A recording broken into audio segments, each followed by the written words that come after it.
What's up, everyone? It is your cream cheese. It is your host, Ghost, coming to you live with another wonderful video. How's everyone doing today? I am doing well myself. We've got a few things we're going to talk about. Newsom admits the truth behind his San Francisco cleanup. Biden has his Biden's humiliation. I can't even say a fucking word, apparently.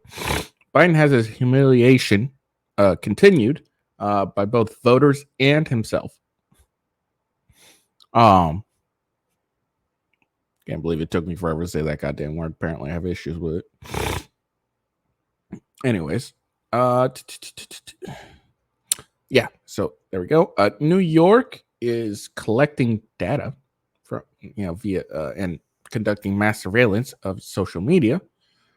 This is the same state that says that you need to show your social media before you can purchase a firearm, or was it having concealed carry permit? I can't remember. A teacher tweets or posts every day is an opportunity to force kids in public school to be gay, and that has sparked some outrage, fortunately. Surveillance shows why Chicago is a garbage city. A viral video is going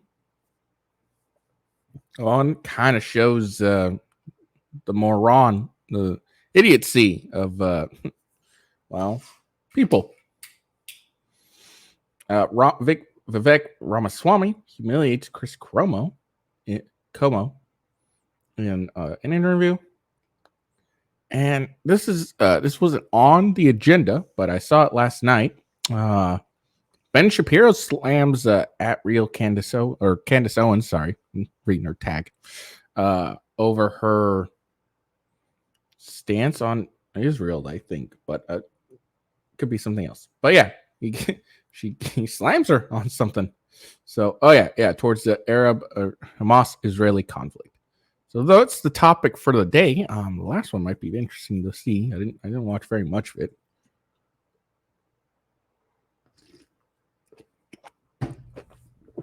All right.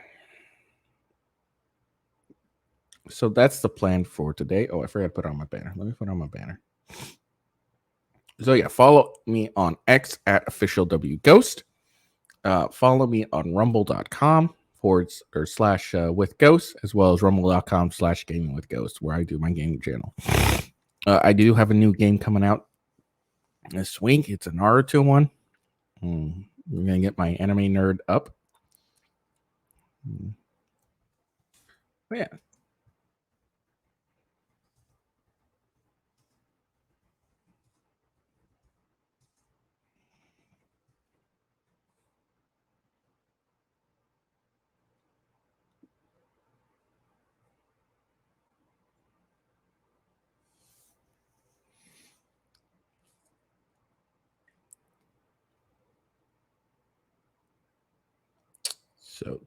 So those are the topics. Follow me there. Check out Coffee Brand Coffee. My links are in the description, my referral code and coupon code. So check those out. It is I would say the best way to not really support me, I guess. But no, they're great coffee. You should definitely check it out. It's quite delicious and yummy. I do enjoy it. My favorite is the French toast flavored coffee. And sorry. So yeah, that's my favorite. You should also check if you don't like coffee. I mean, they have dark roast, light roast, all that stuff, bourbon, Rocky Road. But my favorite is the French toast. You should also, if you don't like coffee, they do have teas as well as hot chocolate. Winter is here. Freeze my ass off in my basement while my heater's kicking on, and it's like in that spot where it's like too cold for me it's gonna be too warm for me to put on my jacket I have here. But it's also still freaking cold because I have a weird body temperature. But yeah, there we go. Yeah, they also have snacks if you're, nuts and saltwater taffy. So check out Coffee Brand Coffee. I gotta get better at advertising. All right, let's get into today's topics. Like I said, Gavin Newsom has admitted the truth behind the cleanup of San Francisco. And it is wild if you have heard it. There we go.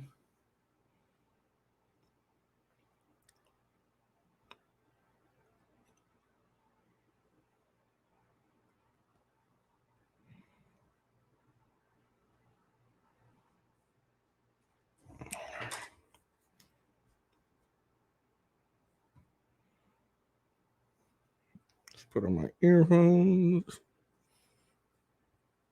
I got a quick video we're going to listen to, and then we're going to read an article about it. So, folks say, "Oh, they're just cleaning up this place because all those fancy leaders are coming into town." That's true, because it's true. But it's also true for months and months and months prior to APEC, we've been having different conversations. Folks say, "Oh, they're just cleaning up this place because all those fancy leaders are coming into town." That's it. And then he tries to it's true, but also, no, that's the only reason you did it. Let's be honest, because you've had months, and it didn't take them very long to clean up San Francisco. It really didn't. So, just funny as all. You try to walk it back a little bit by saying, but no, that's the whole reason you did it.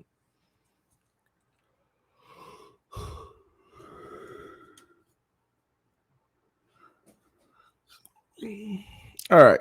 Newsom admits San Francisco cleanup was only because fancy leaders are coming true. That's true because it's true, as we heard him say. And look, let's be honest. Again, that's the only really reason they did it, because, well, if you looked,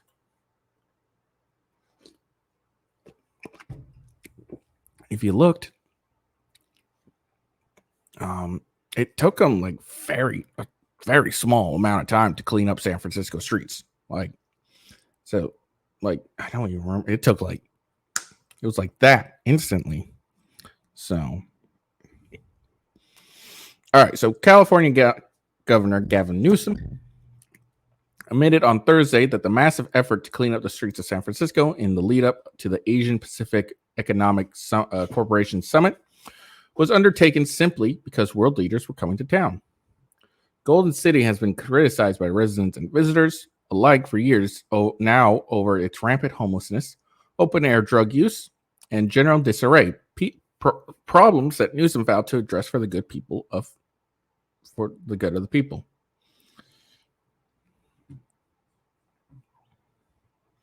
I know folks say, "Oh, it's another 17 minutes, so there's no point." I know folks say, "Oh, well, this is what he's." This is just what he said. So I know folks say, "Oh, they're just cleaning up this place because all these fancy leaders coming down." Newsom said during a press conference, adding, "That's true because it's true." Despite this, he claimed that the Clean California initiative has been a priority for months before the summit. APEC is a forcing function, and that's always a positive thing. Anytime there's a large event, it just focuses the mind, just keeps everyone on the same agenda. Okay.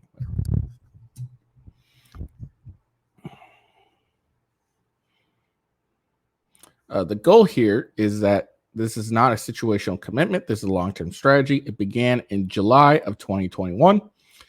And momentum and direction, we want to continue to see these kind of projects up and down the state. Over 3,000 encampments were cleared as part of the initiative. However, not everyone was thrilled.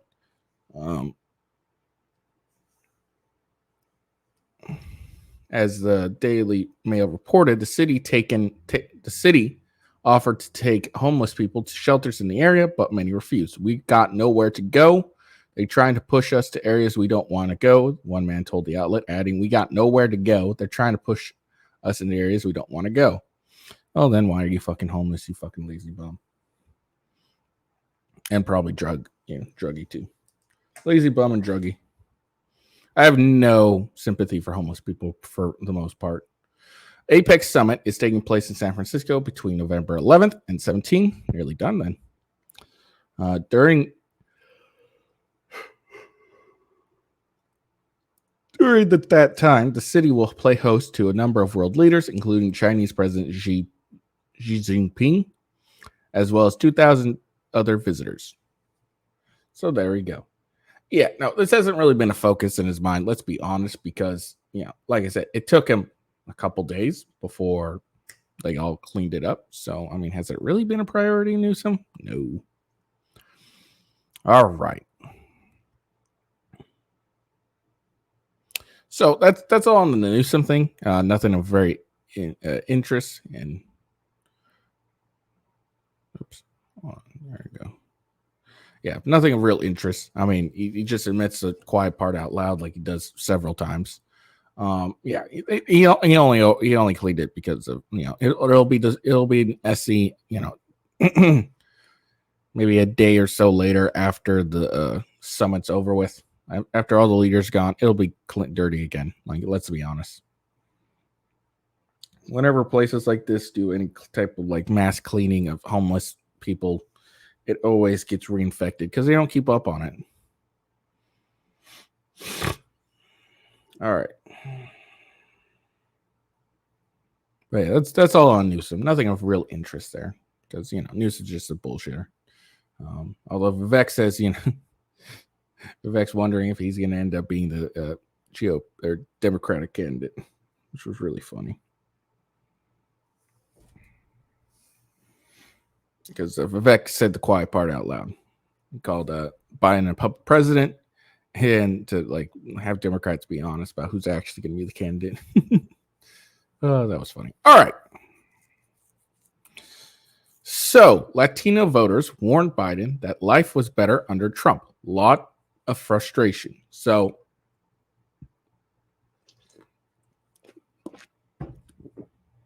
this one's Latino. We got another one on black voters. So, both black and Latino voters, their general target of Democrats are even admitting.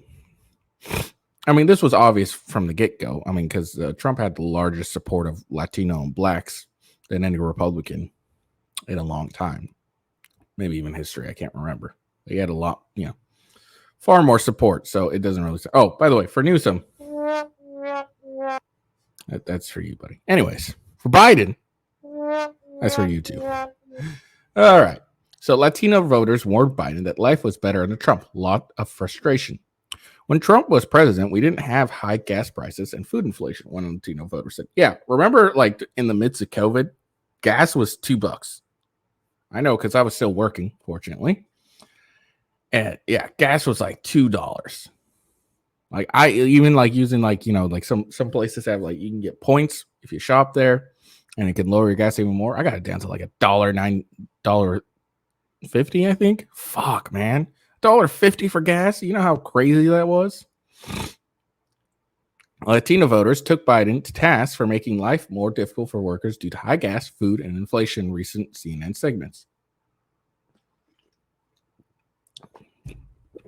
Yeah, my wife complains about food inflation all the fucking time.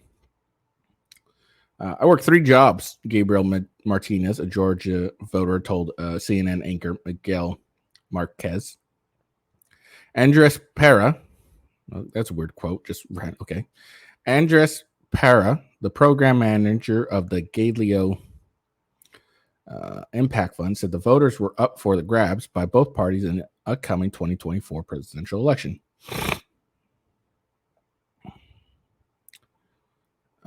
There's a lot of frustration and a lot of broken promises, Pera said, adding that inflation, job pay, rent prices, and healthcare are among the biggest concerns of voters.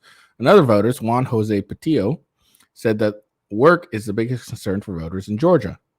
Patillo also warned that some voters are considering murder and other crimes because of the difficult economic situation. Well, that's just lazy.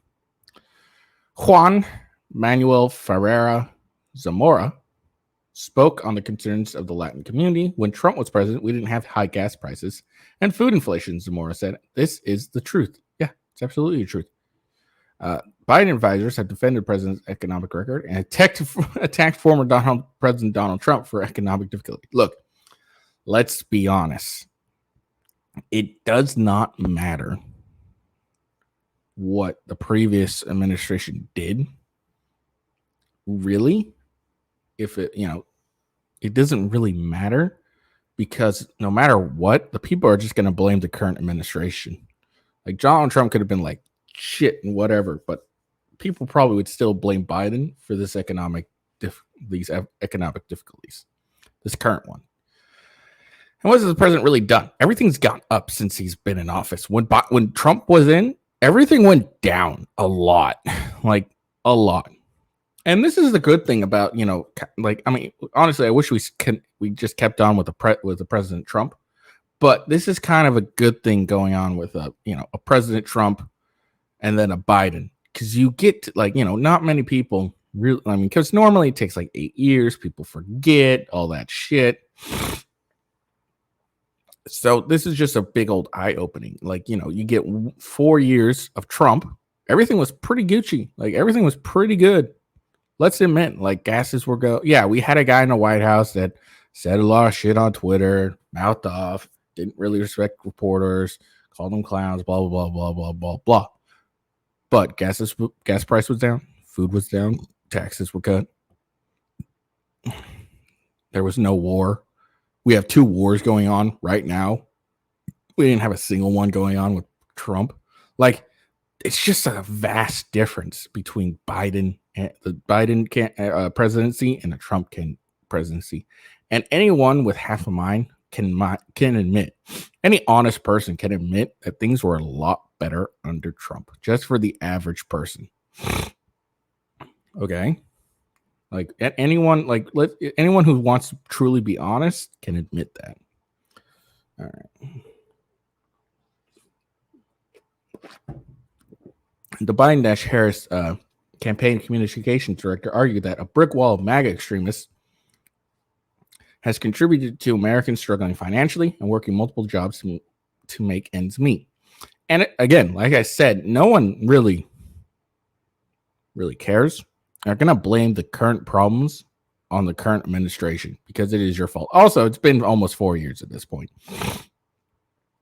And what people remember in Trump was things were lower. Probably didn't have to work as many. I'm willing to bet. I mean, not admit, but I'm willing to bet working multiple jobs came during the Biden administration, not during the Trump. Maybe at the end of the Trump, the final year, because of the COVID shit. Maybe, and not even probably. But I'm willing to bet more people had to get multiple jobs during the Biden era than the Trump. And people remember this. Like, look, people are morons, don't get me wrong, but people will remember this stuff, especially when it's so close. 4 years and 4 years. Come on. That's precisely why we need another 4 years to continue to finish the job, right? I think it's important, too, that the president, of course, wants to get all this done. But we have to be honest about the brick wall of MAGA extremists that we continue to run into when we're trying to get things done for the American people. Biden campaign official Michael Tyler told CNN's Victor Blackwell on First of All with Victor Blackwell on Saturday.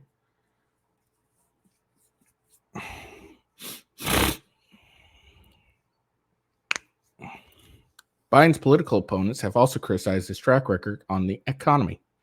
Dean Phillips, a Democrat in Minnesota, said Bidenomics wasn't working. It represented inflation and high prices. And again, if you compare Trump's to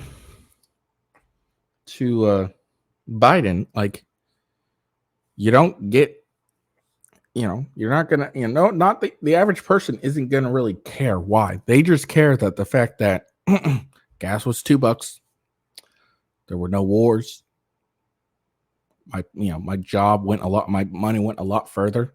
Like, all this stuff matters to people, and the vast difference between the two are extreme. It's very high.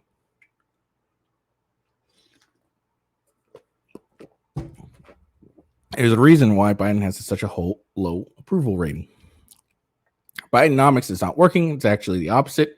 Represents inflation, high prices, he said. CNN Dana Bash aired a small portion of the interview during the State of the Union.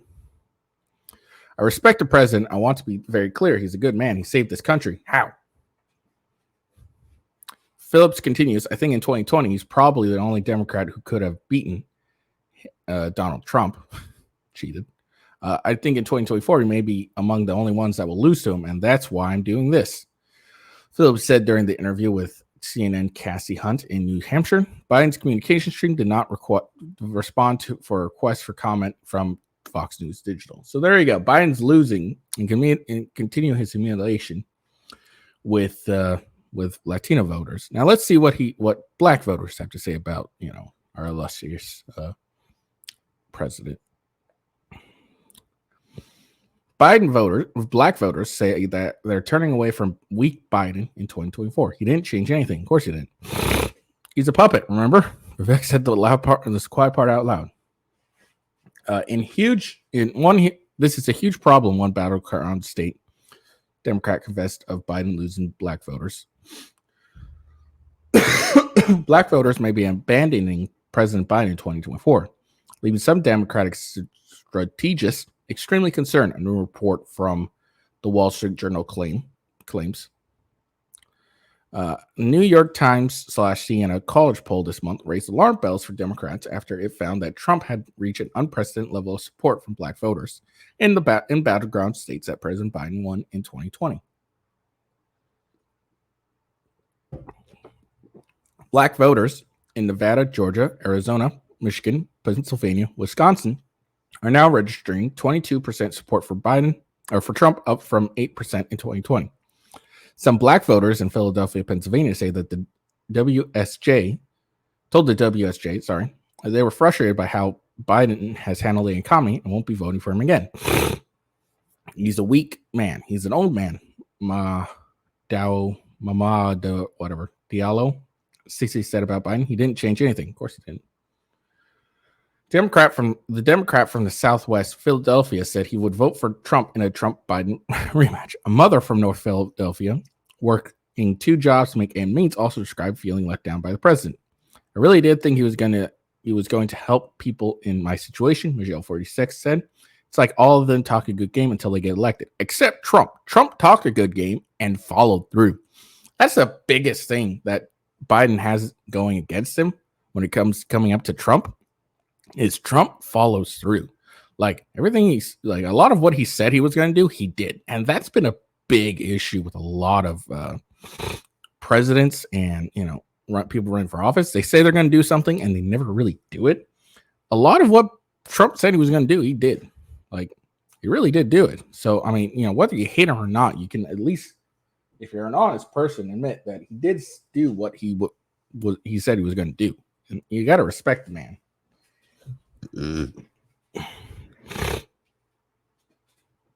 Smith said she voted for Biden in 2020, but won't vote for him again due to high inflation, higher rent prices, and a feeling of being ignored. The report said, I think I'm not going to vote, period. She confessed. Well, that's dumb.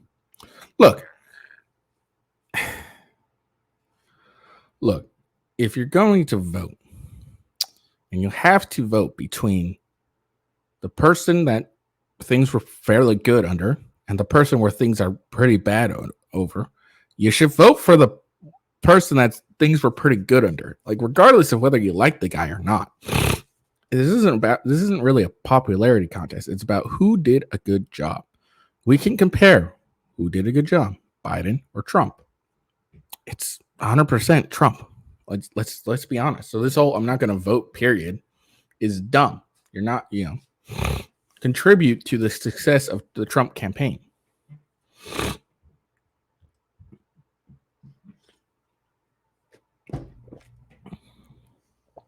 President Biden bleeding support for black voters has left some battleground states Democrats panicking.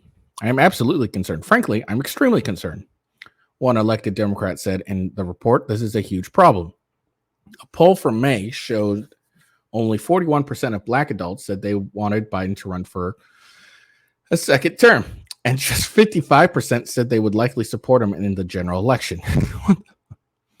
These figures starkly contrast with his first few months in office, when 9 out of 10 black voters approved of the job he was doing. Local Democratic leaders in Philadelphia have made efforts to discover the reason why black voters are leaving the party or abandoning Biden in 2024. Because he fucking sucks. Pennsylvania State Senator Vincent Hughes says he's conducted a canvassing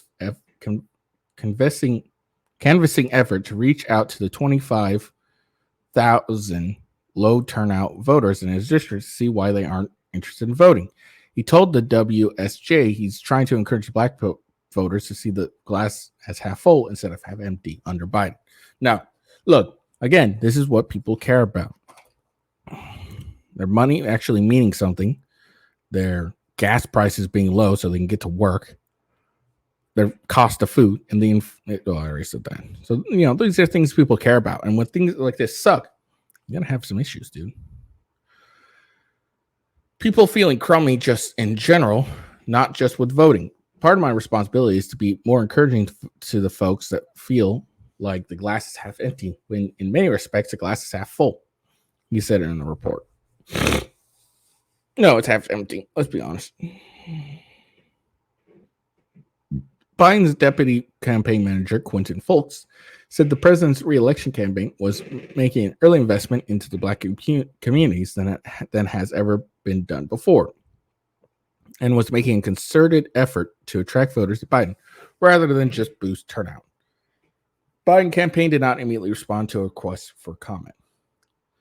A Biden campaign official recently, again, this is recently blaming the brick wall of MAGA extremism. So I'm not going to reread that crap. But yeah, so they need another 4 years. And again, here's the problem for Biden. There wasn't 8 years of Trump. So people when 8 years of something happens, you kind of forget how long it took for things to get good. And with 4 years, you saw what Trump accomplished in 4 years. Okay, he accomplished a lot of good for the average person in 4 years. So when you get that and then you compare it to 4 years in Biden and nothing really gets done, people really do not give a shit your excuses. They just remember shit was better with Biden or with Trump. Shit's terrible with Biden. And that's what that's what people remember. So, Biden's in some real trouble here. Whether it'll, actually mean anything, I have no idea, because of certain things we won't talk about today. But anyways, yeah. So that's the problem with voters. They're kind of main source of people. All right. So Biden's humiliation does continue when he again refers to Vice President Kamala Harris as President Harris during the White House Stanley Cup celebration. He apparently did this on at least 6 occasions. Like, how do you not get embarrassed? Like, how can you not be embarrassed about having this guy in the White House? Honestly, people. All right, President Biden referred to Vice President Kamala Harris as President Harris during the White House Stanley Cup celebration on Monday. President Harris is here to make sure we do the right thing, Biden 80 said in a apparent joke just moments after taking the stage to honor the Las Vegas Golden Knights, who won the Stanley Cup in June. The gaffe marks the latest instance in which Biden has mistakenly referred to Harris as president, which has happened on at least 6 prior occasions. On one such occasion in October 2022, Biden called Harris a great president while wishing her a happy birthday during a White House event. Happy birthday to a great president. We know your mom is always with you, Biden said.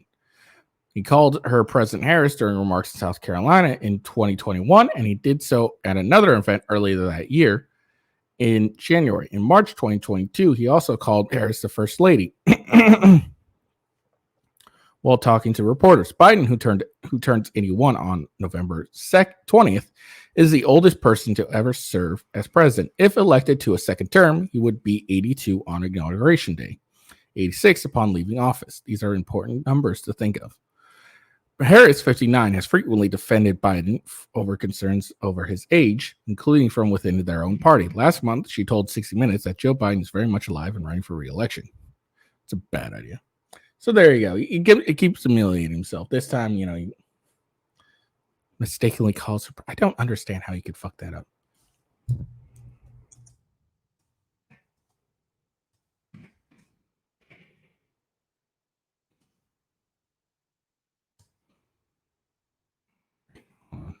Text.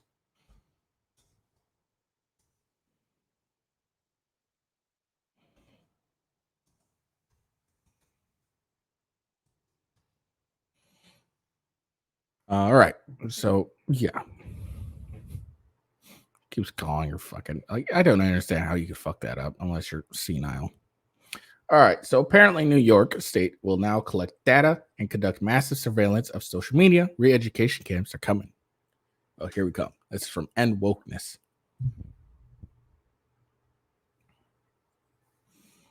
All right. Let's see what Kathy Hochul says. Also, we're very focused on the data we're collecting from surveillance efforts, what's being said on social media platforms. And we have launched an effort to be able to counter some of the negativity and reach out to people when we see hate speech being spoken about on online platforms.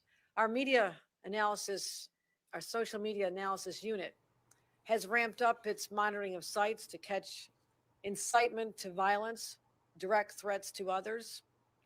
And all this is in response to our desire, our strong commitment to ensure that not only do New Yorkers be safe, but they also feel safe.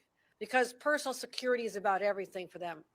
As I said, no one walking down the street or in the subway should feel they have to hide any indications of what their religious beliefs are. We expect to see people celebrating their lives, walking about freely. And that is no longer the case because people are living in fear. They have a right to do whatever they want here in the state of New York. Apparently, they don't have anything to. She says nothing to fear, but apparently, can't say whatever the fuck they want on social media because you'll be monitoring them. Let's listen to that last part again. About freely, walking about freely. And that is no longer the case because people are living in fear. They have a right to do whatever they want here in the state of New York. Okay. Obviously, she means the right to just, without having to live in fear. They have a right to do whatever they want in the state of New York on this. Yeah. Also, so they have a right to do whatever they want in the state of New York. All right. Well, look, logically, obviously, anyone hearing this would think, oh, she means, without interfering with other people's liberties, et cetera, et cetera, et cetera. But, it's just a dumb thing to say because, people are going to think, oh, I can do whatever the fuck I want in New York because people are morons. But yeah, they can do whatever they want except express their opinion on social media, apparently. Like, that's another dumb thing. She just went into this, mass surveillance on social media to ensure people aren't being quote unquote hateful, et cetera, et cetera, et cetera. And then she later on says people have the right to do whatever they want in New York. Apparently, that doesn't include expressing their opinions, being quote unquote hateful or expressing dislike of certain groups. So, New York governor, that's an L for you. Like, what is this shit? Oh yeah, look, we're gonna monitor your social media and everything like that, but you have the right to do whatever you want in New York. All right, bruh.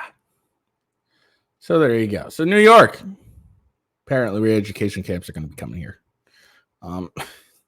Dear Lord, New York City and California. Well, yeah, New York, not New York City. Well, I guess more New York City. Let's be honest, more New York City and California are just going down the toilet. Let's be honest. Like let's really be honest. It's all down the toilet, down the drain. if you're living there, you should just be like, be looking around every corner, just.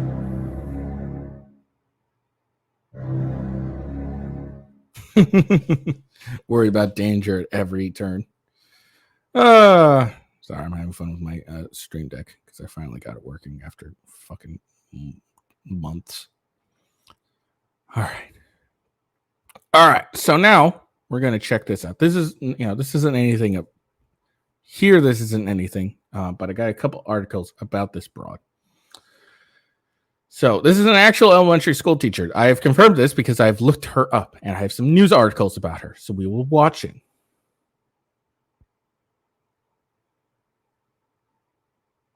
So this is her, and she decided this was an funny thing to like tweet out or I don't know, do. Every day is another opportunity to force kids in public schools to be gay. Little hearts. All right. So that is what she tweeted, post, whatever. Her name is Hannah Hoxie. Okay. Who is Hannah Hoxie? Des Moines public school teacher sparks outrage over controversial post about kids. Let me just say this. Look, this is probably a joke. I think she even has deleted it and said it was a joke after joking. Yeah, she says teacher targeted after joking of forcing students to be gay. Here's the thing. It's not something you can really joke about. And what I mean by this, not that you can't joke about things, but this is something people have a real fear of. Okay. They see it all the time. Kids coming home. Oh, I'm this. Oh, I'm this gender now. I have decided I'm this gender. And we all know it's a lot of times it's teachers that are doing this. I'm getting in kids' minds and trying to push their beliefs onto kids. This is, we all know. Because and this, because you leave your kids with someone for 8 hours a day, you only really interact with your kids. Let's be honest. They get home, they're doing homework. You get home, you're exhausted. You get maybe a couple hours in the evening, a couple hours in the morning, maybe. Okay, and then some weekends if you decide to do something. So teachers really have the far greater influence, unfortunately, nowadays, unless you're smart and you're homeschooling your kids, which I recommend. Fathers, you need to work your asses off to ensure you get a good wage so that your wife can stay home and homeschool the kids. My opinion.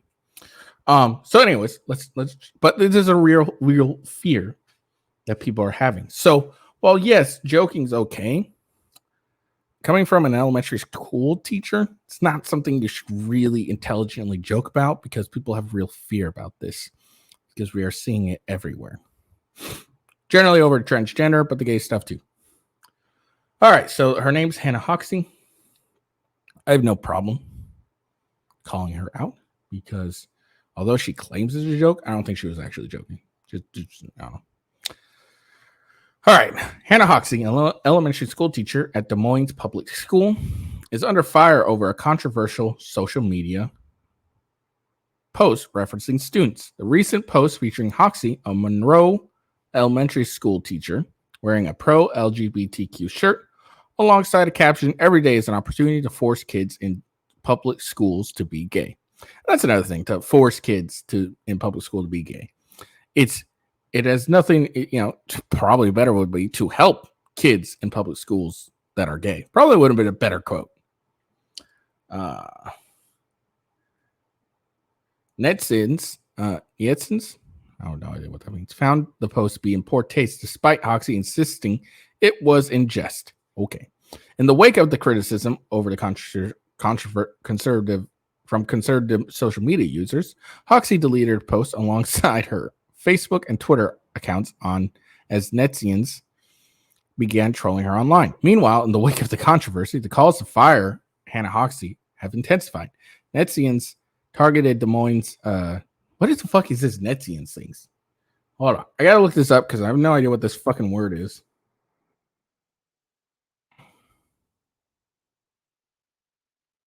Oh, users of the internet. Okay. Apparently that's what that term. I have no idea. God, I don't know, whatever. Targeted to target Des Moines Public Schools Twitter account to express their outrage and demand the resignation of the employee. Social media says, how much more evidence do we need to give the people that say that this stuff isn't happening before they actually begin to believe us, so that we can take actions against this nonsense inside school? This is absurd that this has gotten this far. We have to stand together to do something.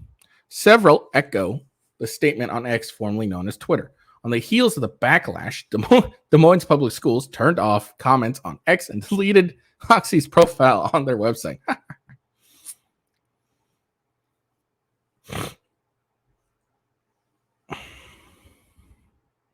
As Hannah Hoxie faced widespread criticism for the post, she defended it by stating it was in jest, seemingly ridiculing a new state law that restricts the instructions of LGBTQ topics in schools over conservative beliefs that schools purportedly indoctrinate kids via topics like critical race theory and gender studies. Supporters of the bill restrict LGBTQ related content, argue that parents should be allowed to determine their children's access to such information as is inappropriate for kids. Yeah. Is that really hard to be okay with? In March 2023, Iowa State Representative Skylar Wheeler, the Republican who sponsored the state parental rights law, told the Des Moines Register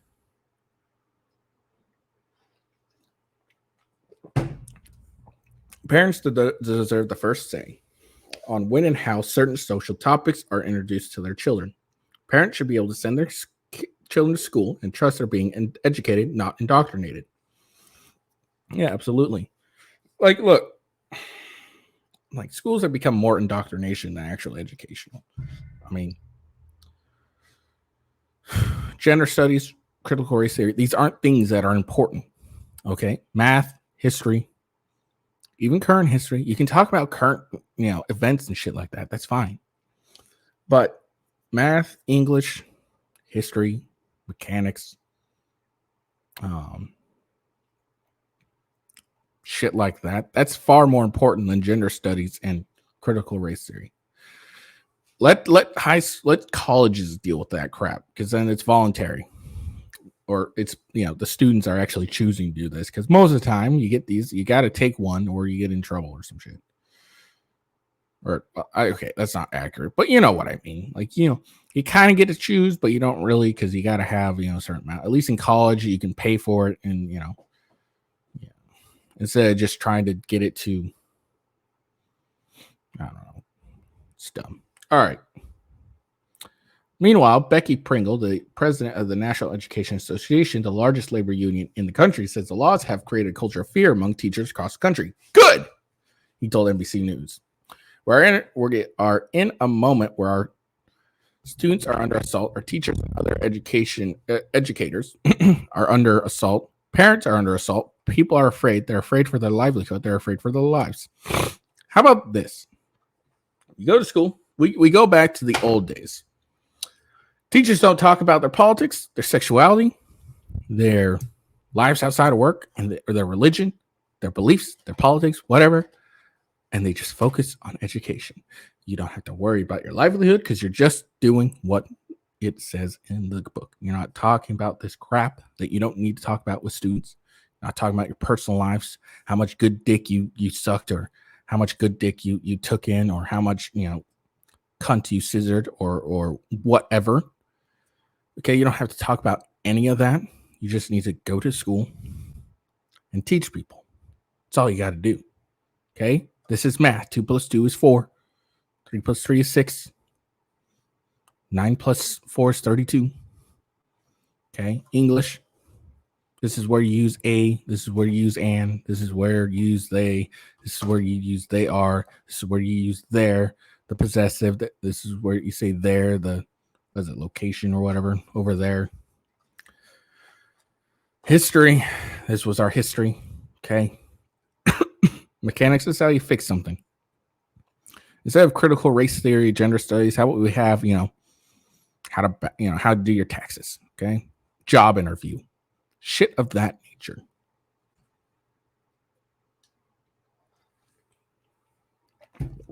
instead of pushing your politics and shit on kids. All right. Des Moines Public Schools issues apology over Hannah Hoxie's post.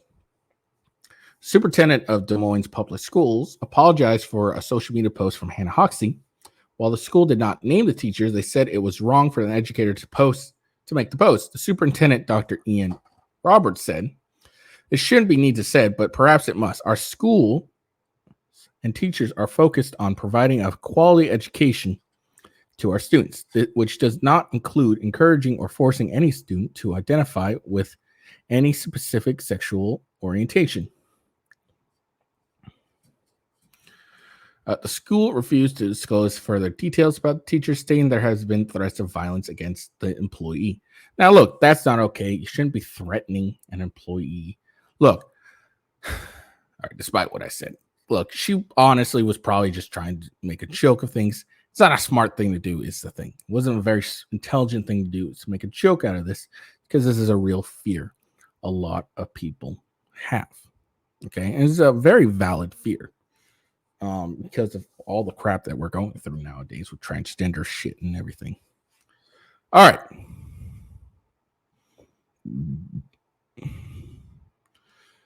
So one more. See if this is anything different. This was from 49 minutes ago. Des Moines Public Schools teacher targeted for joke of forcing students to be gay. Des Moines Public School has increased security after a teacher's joke last week about forcing students to be gay went viral on social media, prompting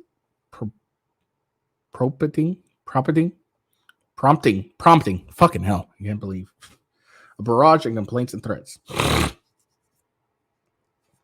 right, I'm not going to read that part. Because of harassment and even threats triggered because of the employee social media posts, we have increased our public safety presence at the school, notified law enforcement, said Phil Roeder, the district's spokesperson. Officials have not named the school. Threats came after social media accounts for Libs of TikTok, run by far-right influencer Shay Raychick, posted screenshots Friday from the staff's social media post with the caption, "This is an actual elementary school teacher at DM schools." How dare you, Libs of TikTok, for reporting the truth? Something someone else posted on their own social media platform. How dare you share that? It's all your fault. Several commentators called for the staff members. Now, to be fair, that's how I found this. Not gonna lie. Several commentators called for the staff member to be fired. Des Moines Superintendent Ian Roberts released a statement Friday addressing the unnamed staff member's post and ensuing controversy. "This is a poor attempt at humor and sarcasm," Roberts wrote, and as we know, attempts at humor and sarcasm, especially online, can be easily misunderstood. The employee was wrong to make this post and has realized it was a mistake and it was removed. No, she didn't realize it was a mistake. She realized, oh shit, I'm getting a lot of hate for this. I should probably fucking delete it. It wasn't like she didn't realize this was a mistake.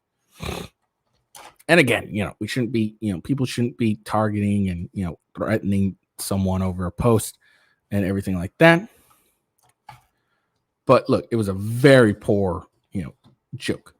It wasn't it's not funny at all. Well, I guess that's relatively speaking.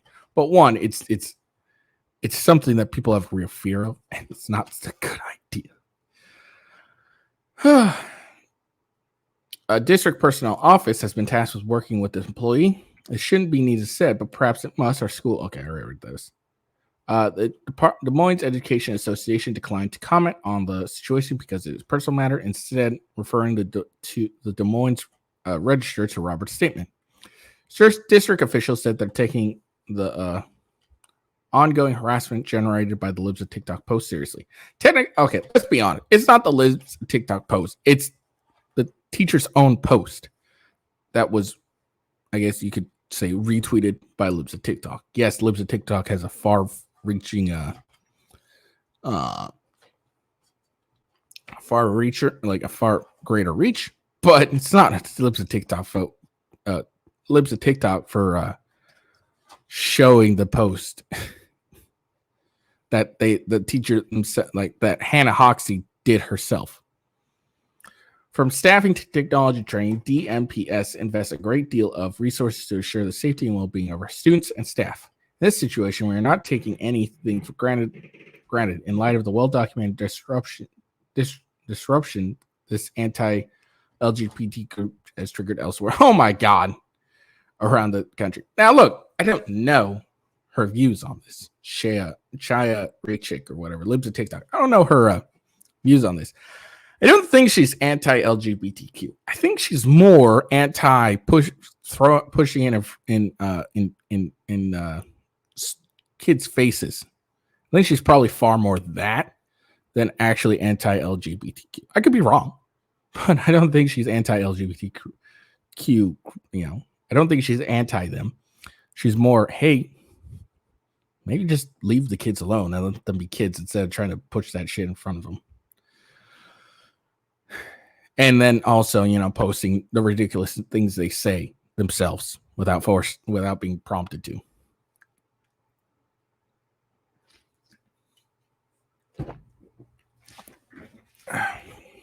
Last year, the Des Moines School Board approved doubling school security spending, setting aside $13 million as part of its $610 million budget. This is not the first time Libs of TikTok has brought widespread scrutiny down on an Iowa school district. Last year, a post led to the removal of a controversial book from Sioux City Community School District.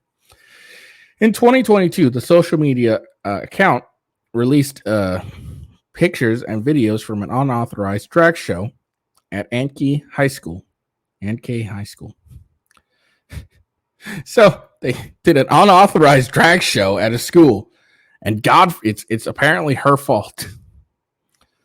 Oh my God! All right. School officials and students and the performers faced harassment following the incident.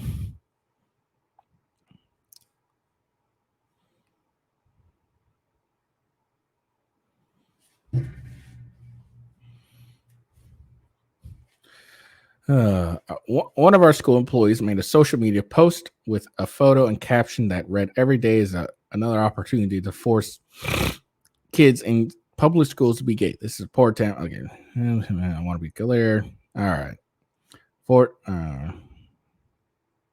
to be very clear. I already read that 100 times. I want to be very clear. Des Moines Public Schools is an open and accepting place for our students, staff, and family. We are proud to be the most diverse school community in Iowa, welcoming everyone regardless of their race, ethnicity, religion, gender, or sexual orientation. Unfortunately, an online anti-LGBT group has taken the employee's post and shared it widely on social media. Not blaming, like, this is such like a dodge of accountability. It's kind of fucking funny. Like, it's the teachers who posted this publicly. Okay, just because Lives at TikTok retweeted it, it's not really her fault. She's just sharing what is going on. It's your own teacher's fault.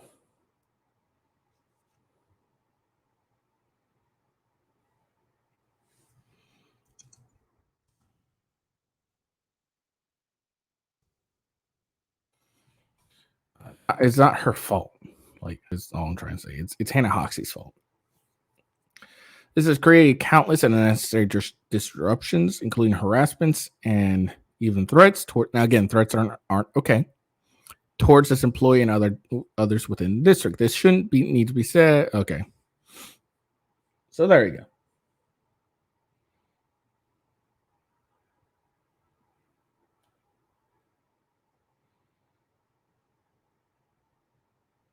But there we go. That's the end of it.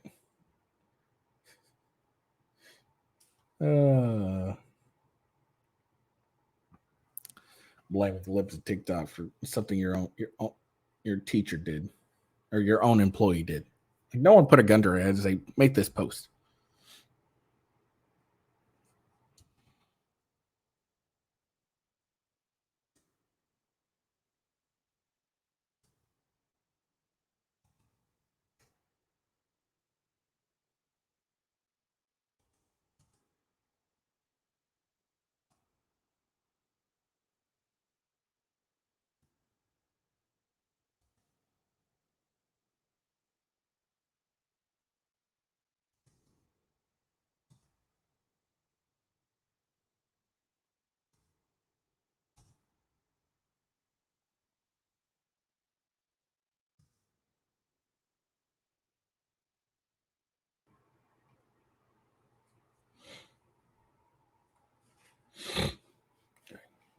posting something. All right.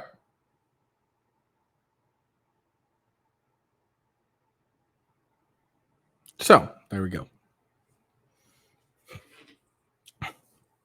Fucking hell. It's Libs of TikTok's fault, not our teacher's fault.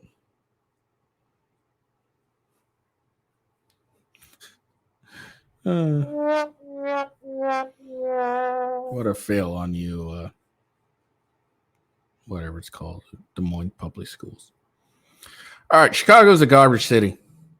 And here's the proof. This is a robbery that happened in Chicago.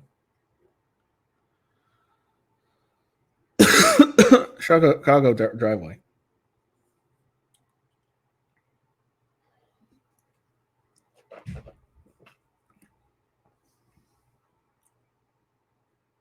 Is this real? Is this really happening? You see them throw Michelle down, grab her purse, point their guns at her. At one point, one appearing to hit her. Her daughter ran into the house screaming. Good for her daughter. Blood-curdling screams is just something I'll never forget. Jeff Pettiford ran outside to help his wife. That's when he says one of the men put a gun to his head. Turns out they wanted one thing. I said, where are the keys? Where are the keys? And she's screaming, in my purse, in my purse. They weren't leaving without a car. No. Jeff pointed them to his Audi with the key fob already inside, and the men drove off. Chicago police say the carjackers haven't been caught yet. Shocking. Marking a stunning trend. New FBI data shows while most violent crime fell less. All right, so there you go. So apparently in Chicago, you gotta be real careful. Chicago. That's why you need a fucking gun. Blam, blam. AR-15 solves all problems. Michelle Pettiford and her 12-year-old daughter. I'm so glad the daughter was able to run inside and get safe. Michelle Pettiford and her 12-year-old daughter were returning to their Chicago home from volleyball practice last week when two men ran up to them and demanded the keys to the family's car. In a video captured by surveillance cameras on November 2nd, Pettiford is heard yelling, "They're in my purse," as she's held at gunpoint and thrown to the ground. Her daughter ran inside screaming and dialing 911 once she got upstairs. You hear about blood-curdling screams. That's just something I'll never forget. Jeff Pettiford, who ran outside to help his wife, told NBC Chicago. One of the men put a gun to Jeff Pettiford's head and tried to offer them money, but they only wanted a car. He helped them start his Audi, but said they kept asking for a key because they didn't understand that the vehicle used a fob. The men fled the scene in the car. When they came at me, I looked at them. They weren't afraid, Jeff Pettiford told NBC Chicago. It came running directly at them, and the thought was, "Oh no, let's get out of here. Let's turn around and potentially shoot this person."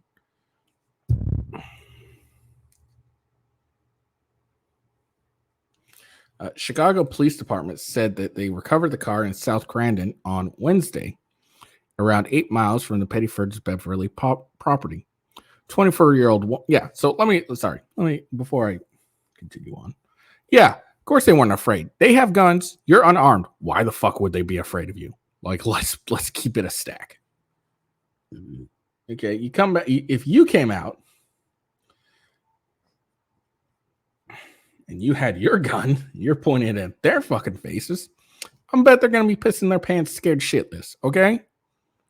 But no, you're not. You're unarmed. So why should they be afraid of you, dude? Why would they be afraid? Now, let's be honest.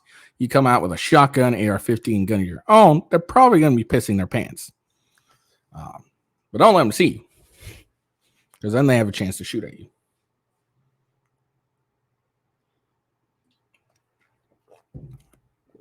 Now, see, I want to point this out because I covered this on my show yesterday. This is directly different than the guy who pulled out a gun and fired a warning shot on the New York City subway. Okay. That guy wasn't offering a deadly threat. So his use of a firearm, like shooting it at least, was not reasonable. even if it was a warning shot, which is why he got caught with a reckless endangerment charge.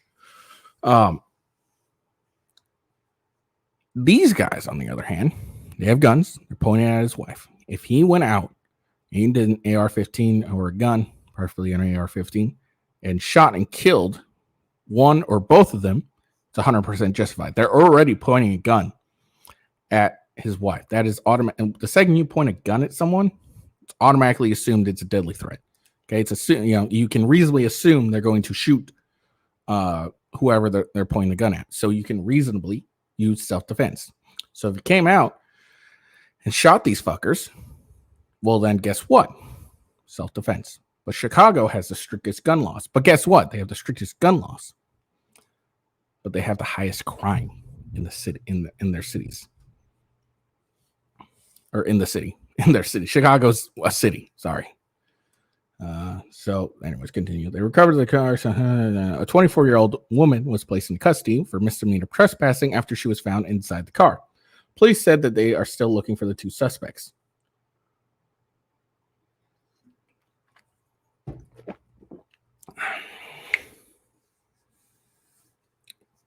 Although the Pettiford family wasn't physically hurt, Jeff Pettiford told NBC Chicago that they are seeking professional help to deal with the trauma from the incident. I think it went through my head like, is this real? Is this really happening? Said Michelle Pettiford on NBC's Today Show. Our home isn't the place of comfort or safety that it once was, which is really sad. Just saying this, all right? So this Pettiford family, I think the best professional help you can, advice you can get is move the fuck out of Chicago. Just saying.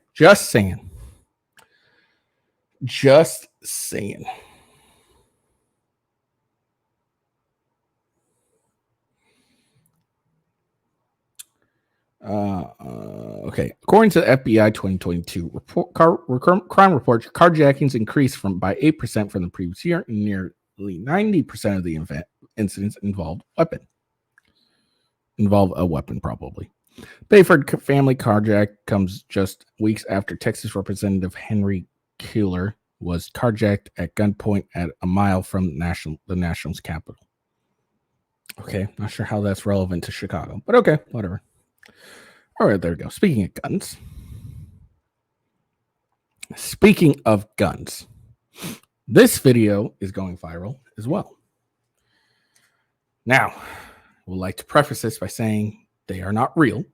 Nothing, they are props. They're realistic looking props, but this is a bad message.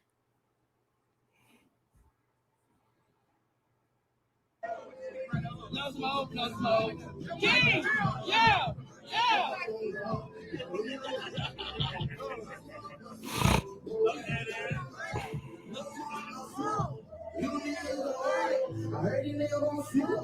Yeah!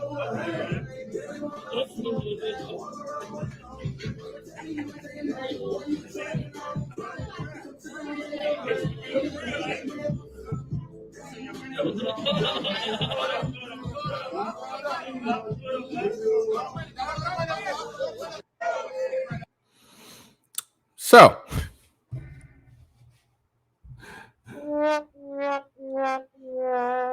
the bad look for you guys.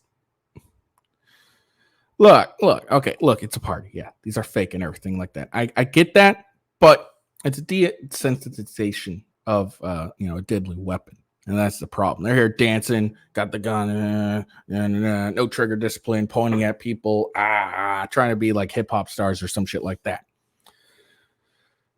This is, they're making a joke, desensitizing about it, acting, ooh. And look, okay, you do this with a fake one, and these are realistic looking fakes.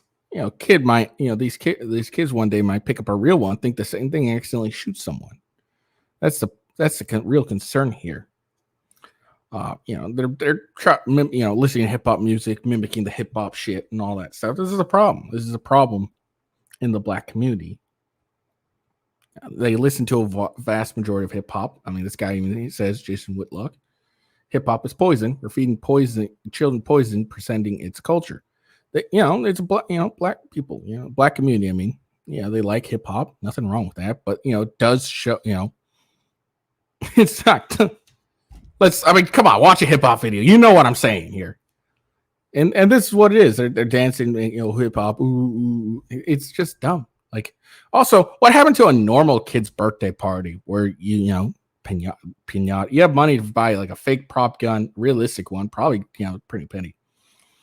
Some fake cash and shit to pretend to be in a hip hop video. What happened to like a regular bouncy house clown, pinata, shit like that? Like, when did that become not good enough? All right, let's continue. This one's going to take a bit, so I'm going to skip to my other one, which is the Ben Shapiro one. And that's just because this other one's a 2-minute and this Ben Shapiro one's a 30-second clip. So we'll do that. So Ben Shapiro is talking about Candace Owens here. So let's listen. Yes, the question is about Candace Owens. I think her behavior during this is disgraceful. Without a doubt, I think it's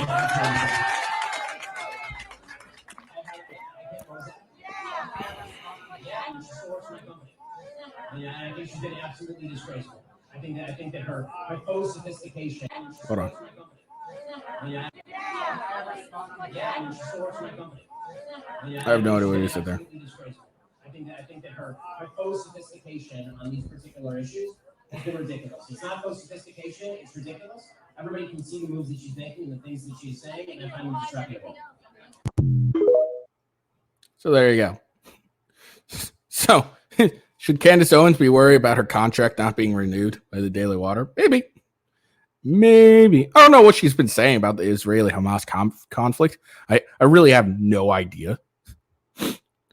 But look, here's the problem. Ben Shapiro is like a zealot when it comes to Israel. Like everything Israel does in Ben Shapiro's eyes is good. It's a good thing. No matter what it is, it's a good thing. Cutting off power and now I don't know his comments. Okay. I don't know his entire comments on this. I'm just assuming. Okay. But every time I hear him, he talks about Israel. It's always from a pro stance, pro-Israel. And I don't think I've seen, and maybe he has. I'm not, trying not to be, not trying to be dishonest here, but I don't think I've ever seen him actually criticize Israel on anything. He may very well have. I just don't think I've seen it. But yeah, in his eyes, Israel only does good. That's what I generally have seen. So, if you criticize Israel at all, then you're just an anti-Semite, or you're projecting faux sophistication. So, Candace Owens, you might have to be looking for another job. Maybe Crowder will hire you, even though you fucking were a total cunt to him. It's kind of funny, honestly, seeing Daily Wire start to implode on itself.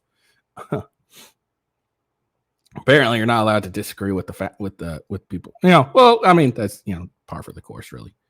But yeah. All right. So last but certainly not least, Vivek apparently humiliates Cuomo on his show. All right, let's check it out. Why do you keep going at Nikki Haley? Why do you think this is going to bear fruit? Chris, I don't know what you've been smoking, man. You and the rest of the mainstream media. It's laughable. Nikki Haley's been going after me the whole campaign. First debate, second debate. She's been trailing me for much of the time, but I realize the establishment media has realized that there's a puppet they want to put up.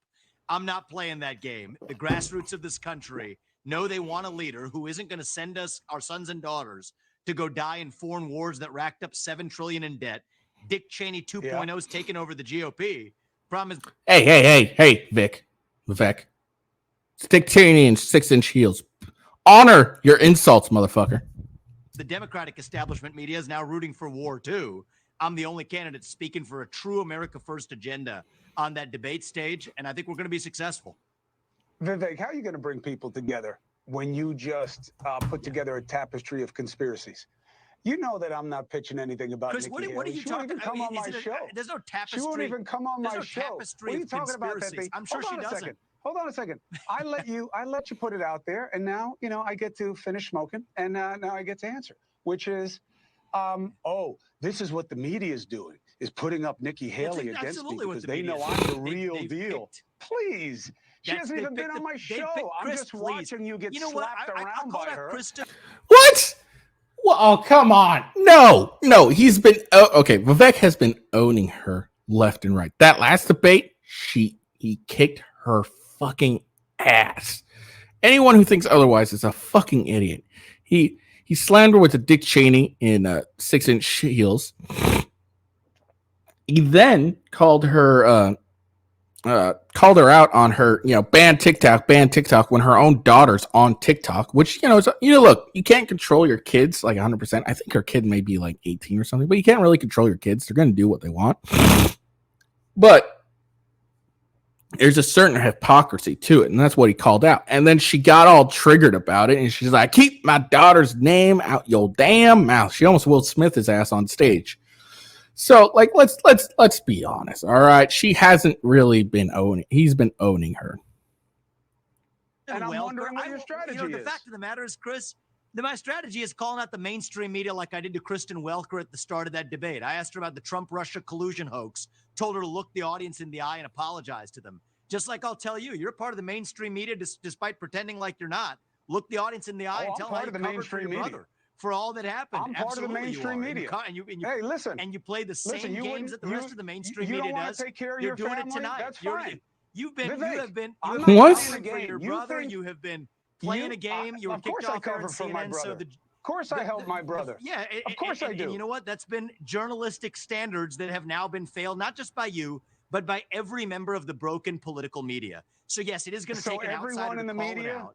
Yes. You want to look everyone in the media is responsible for covering for my brother. See what I'm saying? What? 90%. You miss 90% of the media is colluding by with going respect too to broad. pushing one answer on the American public for the origin of COVID-19, which is what? To the Hunter Biden laptop story, what to now which people they decide they want to put up as their puppets what to take on Donald Trump. That have that's just to the do? fact of the matter. Look. What does that have to do, Chris? It has to do with the fact that you guys lied and you've been reporting lies all the fucking time, and people are sick of it. That's what that has to do. That's what he's talking about. And now he admits, "Oh, I'm covering for my brother." I don't think he admitted that before.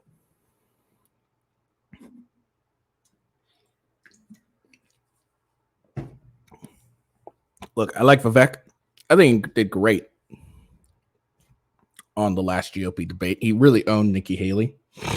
And the fact that it hasn't jumped him up in the polls is really sad.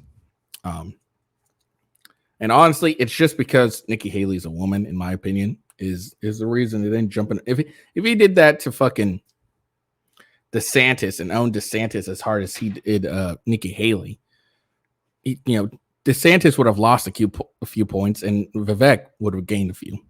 So I think it's just because Nikki Haley's a chick. Because let's be honest, that 6-inch heels, Dick Cheney in 6-inch heels, and pointing out the hypocrisy of Nikki Haley was fucking hilarious, and her reactions were just as hilarious. Also, her comebacks were terrible. Like after the 6-inch Dick Cheney's 6-inch heels, she's like, "Oh, well, these heels are ammunitions." That was a terrible comeback. No one understands what the fuck that was supposed to mean, but whatever. Well, it was funny. But anyways, like I was saying, I do like Vivek. I think he would be great. I don't think he's gonna be the nominee. I think he's gonna last for a while, but he's not gonna be a nominee. I think it'd be great to be in the administration of Trump, but I don't think he's gonna be the presidential nominee. All right. Hope you guys enjoyed the video. Went over a little long. No big deal though. It's all good, right? I hope you guys enjoyed the video. Make sure you follow me at official WGhost, like I said, and then follow my few Rumble channels, rumble.com/withghost and Gaming with Ghost. The links are in the description if a little easier to find. Yeah.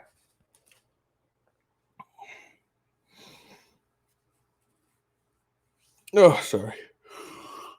Make sure you come and check out the video. Come and check out my daily show, 7 to 8-ish. More like 7 to like 8:30 for the most part. Hour and a half show. Not bad. But yeah, check that out. All right. Hope you all have a good day. Peace out. See you later.